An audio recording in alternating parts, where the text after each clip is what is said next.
Hi, I'm Delaney Durbin, and over the course of being a change maker and learning what that role really means and not just using it as a title, I think it's something that has taught me so much about just connecting with other people through empathy and through compassion, and how it's not always going to be easy. And sometimes you have to take the hard road to get there. And like through those lessons, I think that being able to have a place to share them at changemaker meetings or with the hundreds of changemakers that are working towards us in the school community has made a difference. I mean, this change does not come like that. It is going to take people making step by step choices that eventually will lead to a greater good. And I think that the changemakers have started some of that. People are doing kind things that I've noticed just because.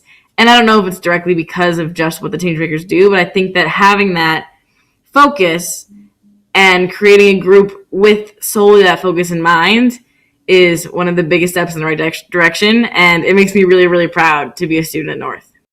Hi, I'm Claire Matthews. As a change maker, I feel like now that I'm more aware of what's happening at North than I was before participating in the change maker activities, I never really considered all the social aspects at our school or how people may be feeling discriminated against or possibly like they don't belong.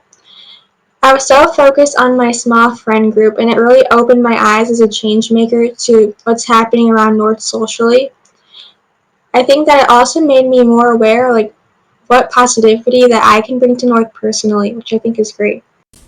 Hello, I'm Quentin.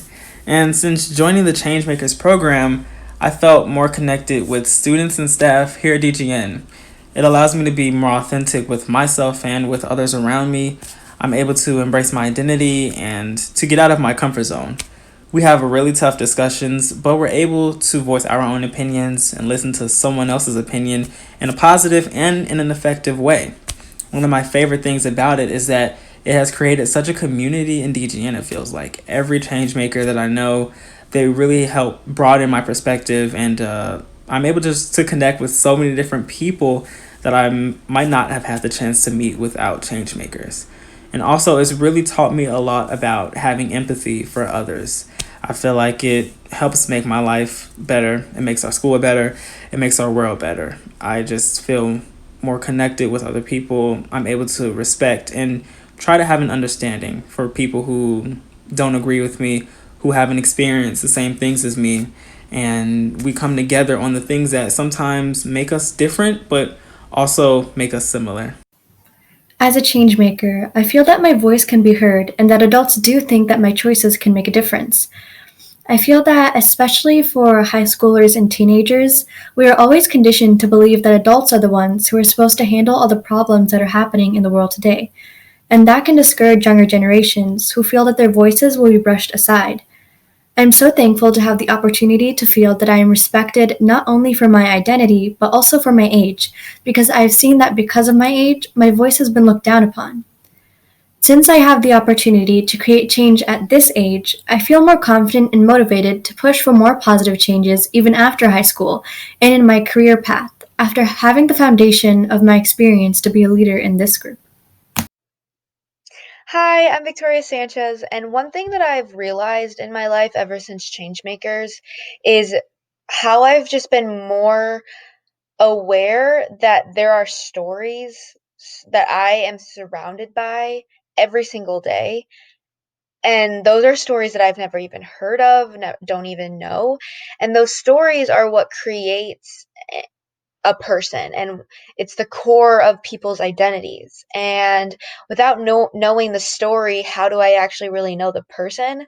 Which really just means that like I have like no excuse, no um like I just don't have the ability to judge someone. Like I shouldn't, and I like don't have that power to judge someone because I don't know them. And because I don't know their story. And because of that, I've definitely have been trying to live a life of simply just like trying to be kind to other people and trying to be a light in someone's darkness and trying to honestly just do like the littlest things in I can throughout the school day, whether it's complimenting someone or helping someone really quick or trying to make them laugh. Like that those little things can go such a long way for someone who's having a bad day. And if you think about it, like if someone were to just randomly compliment you, you're just like, oh, that was really nice. And that's kind of like what I've been trying to do ever since Changemakers, because when we are nice to people and we actually get to know them, we get to know their stories and who they actually are, which is super cool.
Class that I always feel comfortable in is French. I think that Miss Houlihan does a really good job of checking in on everyone and being considerate of all the events happening. As an empathetic person myself, I can really appreciate all the effort that she puts in to brighten our days, whether it's just a quick check-in or a cheerful quote or photo. Another way that I felt more belonged in the classroom was last year when one of my teachers did an activity where she would make us stand up when she called out something that we thought described ourselves. And the goal of the activity was to see that everyone has their own differences, and afterwards we talked about acceptance. I thought that was a fun way to get to know new people as well. There was a specific moment last year in my English class, before things got shut down, that this prompt made me think of. We were giving presentations on schools of literary criticism, and basically, I was in a group with a bunch of my other friends who were also girls, and we got to read through the lens of feminism. And I loved giving that presentation. We took it a step farther, and we talked about, how we've faced sexism in school and in life in general. We had some activities for the audience to participate in, and it was really amazing feeding off of the audience's energy, my teacher's energy, and just feeling validated about our own experiences while hearing others too. So that was really cool. And a great experience where I felt affirmed, and I think a lot of other people in my class did too. Another example more in general was my English class for my freshman year. My teacher would always spend, a little bit of time before class every day just talking with us, catching up on current events, seeing how we're doing. And I think everyone in that class truly appreciated that because, it made us feel human, and we got to build that connection with a teacher, which I know is really hard to do over a Zoom call. That's something I've been frustrated about. Hopefully it's better once we're moving into the hybrid schedule. But yeah, I guess I would just say in general, providing opportunities for students to express how they're feeling and bounce those ideas off of others. And then again, just creating those relationships with students, I think is really important.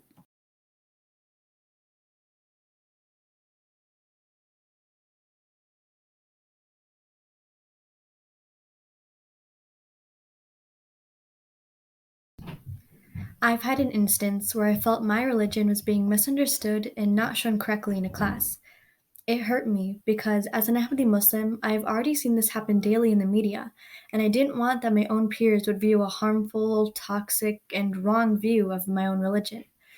I do agree that one cannot limit the different perspectives that people can have on a certain topic or idea. However, if this is the case, then do not show one perspective on Islam or any religion. If there is a book that painted out my religion to be oppressive on women, a dated religion with no place in a modern era, and promoting violence, how come there was never a book or media source that correctly displayed my religion to be one of promoting peace, liberating women, and about the importance of respecting and kindness to all creatures? One person's experience with a topic or idea should not be the only experience put out there that is the end-all be-all of the stance of an issue. If we want our generation to be able to think for themselves and make their own opinions, put out all the different perspectives on a topic so they know all the sides of an issue and push for further research from there. One experience that I had, um, it's not like one specific experience, but taking the class multicultural studies at Downers Grove North has definitely like just overall been a super eye-opening experience, because that class is really just a class of getting to know people's ideas and viewpoints on really uncomfortable situations, I think, and uncomfortable topics that like we talk about but only really just kind of borderline talk about, we don't really get into. And multicultural studies definitely forced the conversation, and it really was just driven by other people's viewpoints and how society has shaped our viewpoints with topics like race and ethnicity and just all those different areas that we need to address, and it's just not always there. Um, and I really liked that class, honestly, because in the start I was kind of nervous because it was very like, oh, these are really sensitive and touchy subjects. Like, I don't know how people are going to take it. But my teacher phrased it in a way that when we are in discussions and when we debate about different topics, we're not here to criticize other people's viewpoints or other people's work or other people's ideas. Instead, we're here to celebrate them. And the way she said that was definitely like, oh, I never thought about it that way, because in English it's almost like, well, we're here to like give criticism, like give good feedback so that they can improve. But in multicultural studies, it's really just a let's embrace the fact that we all have different ideas and that we all have different viewpoints, and mine or yours isn't wrong. But we also get to learn more, and like so we're not getting our ideas shut down, but we're also being open to the fact that our ideas aren't the only right ones. It's not like one and done situation. There are so many different viewpoints that we can learn about, and that's what I really liked about this class and this experience, because I did learn a lot more about these topics that I have felt very like adamant about with my beliefs towards these subjects, and just kind of hearing other people's sides has been super like eye-opening. And I think it's honestly just because of the way that teacher phrased at the beginning of the class how we are going to approach discussions, and I think that's why I think that is the approach that we should take for a lot of these type of conversations. Not a, is this a yes or like a correct or wrong answer. It's, we're here to celebrate your ideas and we want to hear them, because I think this big fear of like, oh, people aren't going to validate what I have to say or don't care or it's wrong is what scares people from really voicing their beliefs. And when we put it in the perspective of celebration rather than criticism, it makes us want to speak out more. So that is an experience that I will never forget. Over the past few years, I've had some ups and downs in the class.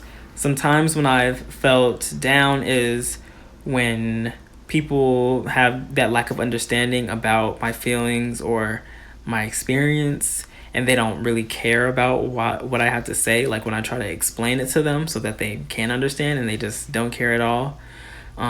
People have used racist and derogatory terms at me before, even when I've told them that it's offensive, that it's harmful, that they should not speak to me that way. They laugh at it or they continue to do it anyway, clearly showing that they don't care. I've also had times where people have tried to belittle me and make assumptions about me and label me simply just because I'm black. And then I have to explain that, oh no, your assumption just because of the color of my skin isn't always going to be right. And I have to take the time out of my day just to explain something that should just be so commonly understood to people, just to treat someone with respect and take the time to get to know someone before you make such a judgment about them. And that can be hard to do because usually I'm the only black person in my class. So it definitely would feel like there aren't going to be many people that it doesn't feel like there are people, I guess, that care about the things that I have to say, and they want to learn more about my perspective based off of the way that people act and the things that people say. It's made very clear to me. It's nothing questionable about it, because a lot of times it's just very intentional that they want to disregard the way that I feel. So it's just hard to correct people or to speak up. When we do have discussions and these tough topics do come up, I don't want to sit in the class where I have 25 eyes staring at me and just questioning me or trying to judge me or trying to put me down because of how I truly feel, honestly. But sometimes when I've felt uplifted is when I can tell that people do want to correct their mistakes, that people do hear the things that I say and they want to learn from it and they want to learn more about it and they make some changes. And it's definitely, I would say, inspiring for them to just try to be a better person, and it's inspiring for me to keep speaking my truth.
So, the first thing that comes to my mind when talking about changing our curriculum is the English department and the books that we read. I think it's really important that we, as students, read books from perspectives that are different than ours. And right now, a lot of the books that I've at least read in my English classes are books written by white people and specifically men. Not all the time, but a lot of the time. And I think it's really important that we have authors that are people of color and authors that are women, because then we're getting those different perspectives and learning from them. And I think the same applies to our music department, learning repertoire from those more diverse groups of people, like I said earlier. I think that's really important.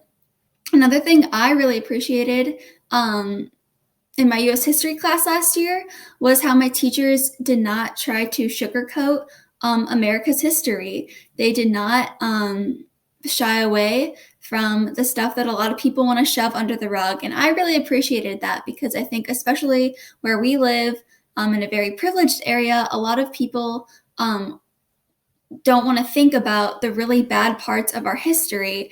And I think it's important we focus on those so we don't repeat history. So I loved what my US history teachers did, but I don't know if all the other students in my grade got that same experience. So I think it's important that in the curriculum, especially for something as monumental as a history class, that in the curriculum there's like built-in space where we talk about these problems. I don't know if there are any forces that are stronger in the universe than the sass of a teenager, especially when they're doing something and the adult tells them to stop, and then they just want to keep doing it. And I say that as a teenager. But nothing makes people want to stop a discussion when it feels like they have to be having one. And at North, we have such a beautiful and diverse population that should be celebrated and needs to be discussed. And I think that these conversations that we have need to start somewhere. And maybe for now, they have to start with teachers because we haven't really been having them. And teachers need to be there to facilitate it and make sure it's respectful. But I think that it could be really interesting to experiment with having students be the center of the discussion, having diverse students in the population share their viewpoint in a place where their voice is the platform. And I think that maybe using the Friday video announcements to do that, having a new section in the morning announcements, something like that, it could make a huge difference to have that outlet for these students to share their perspectives, because not every student is going to be able to hear that when it's coming at them from a person of authority. But if it's coming at them from someone who they see in the halls every day, it can just be that much more impactful. And I think it could have a really, really big difference. I feel like to add to our curriculum, specifically for English and history, I think adding more books and more movies and documentaries, more like a wide variety of books and documentaries, so that students have different ways to learn about and to engage with different cultures, religions, and experiences that look different than their own. I would say there are so many different books that we could read that don't feel so educational in a sense. I know that there are books like the Joy Luck Club, and then you get to read about, the different culture, and you just get exposed to it that doesn't feel, I guess, so forced to you. And maybe you don't feel as pressured as a student. You don't feel as pressured to memorize certain things, but you are just getting that experience to see through someone else's eyes. And yeah, like when I got to read the autobiography of Malcolm X, I definitely had the chance to see his perspective, because also in our history class, he's not really talked about as much as Martin Luther King is, or other influential Black leaders. But reading his book gave me the opportunity to definitely see his perspective, learn about his life. And of course, it talked about history and politics as well. It was very educational. And of course, that's a long book. But if there could be, I would say maybe read just a few chapters, read parts of books, excerpts, and really just discuss about it. What they're talking about, what are they showing you in this, piece of literature, and also when you watch documentaries and movies. And then I would also say in our school, we could have more events, like cultural events, and like events that recognize specific days for people's experiences in their culture. Like, I'm pretty sure we already do have some things, but I think there could be more, of course, that we see more teachers and administrators and staff coming to and interacting with, and then just getting the students to feel excited to participate in it as well. And I think it's just definitely important for other students to learn about it, but it's very important for like minority students like myself, and other identities, to be able to see themselves represented in their school. They're in their classrooms, they're going through the halls, they're in their clubs, and there may not be a lot of people that understand them, that even know about them. But this gives them a chance to see that, okay, here in my school, people are learning more about things that I care about, things that have made me who I am. So that would be very beneficial for students to learn, and it would just make DGN feel more like a home for students who maybe don't feel as connected because they may feel like they stand out or like they don't even fit in. I just think little things that you can put here and there that can help acknowledge these other identities, diverse identities, groups in this community, or just in general with what we're learning, and can tie in. I know that I think it was maybe African American History Month, freshman year in Global Connections, Miss Roberts, every single day of that month, she taught us a couple facts and background about one Black figure in history. And we just took notes on like every single figure she introduced every day, just like for 5 minutes to start the day. And then we continued to just go on with about what lesson we had. So obviously I don't think this was required, but it was super great to hear about all these different people that normally you wouldn't learn about. Like, they don't have these people in the textbook, but obviously they were instrumental in American history. And I think with that, a lot of people have the notion that, or not notion, but American history is perceived as white history. And there are so many more groups and people that are a part of this history and instrumental to what America is today.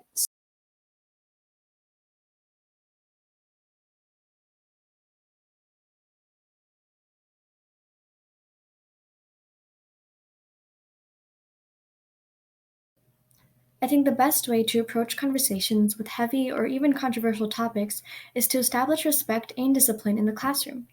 If these two factors are not upheld when facilitating discussions, then there's no point in having the discussion at all. Respect for one another in discussions means not only giving respectful time to listen and having respectful mannerisms such as maintaining eye contact and such, but also having respect for others even if one's opinion is drastically different from others.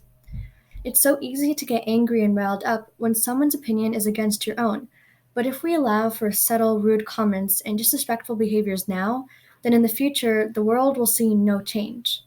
I want teachers to be more strict in making sure a safe and respectful environment is made in these discussions so no one feels undermined or misrepresented because of rude language or verbal misconduct in discussions. This does not mean teachers stop students from having opinions. It means teachers should outright call out and shut down when they know students go too far and cross the line from it being a respectful debate to an insulting argument. These two factors would allow for growth and open mindsets that would push for healthy discussions now and in the future. I think personally, students will become more comfortable talking about race, social unrest, and opposing viewpoints when we learn to embrace just the fact that we aren't going to be the only right person in a conversation. Like when we realize that there are going to be a ton of other people who have very different ideas about these very sticky, uncomfortable uncomfortable topics.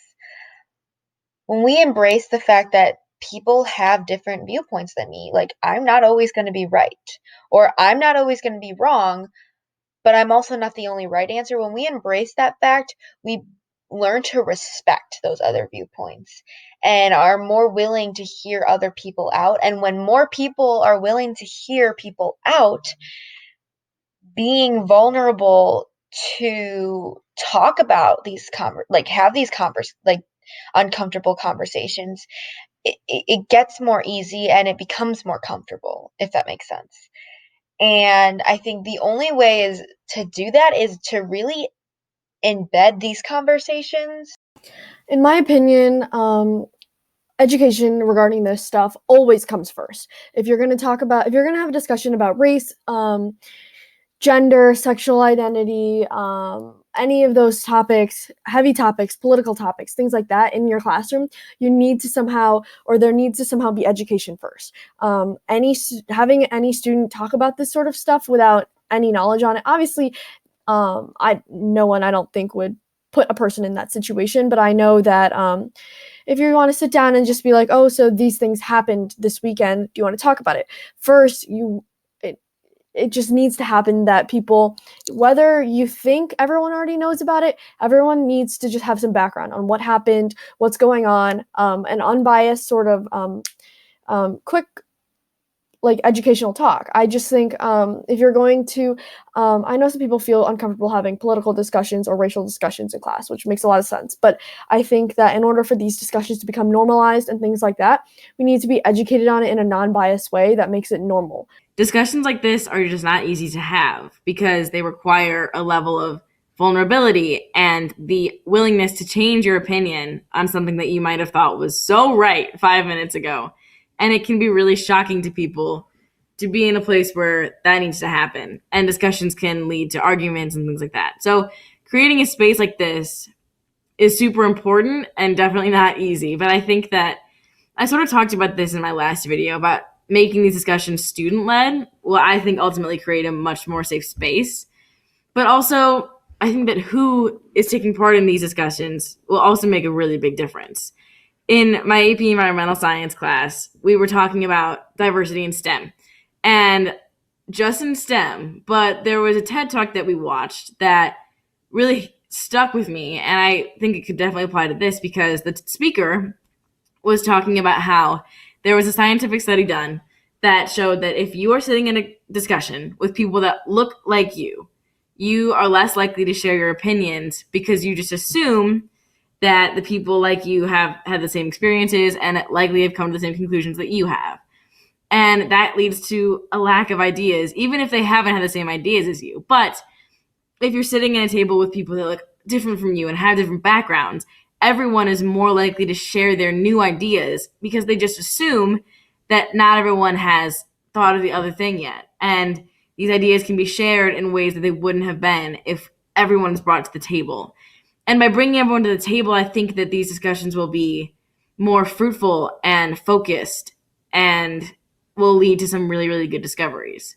And part of that also comes with giving some students information, because no one wants to come to a discussion feeling like they don't know anything in their way out of their depth.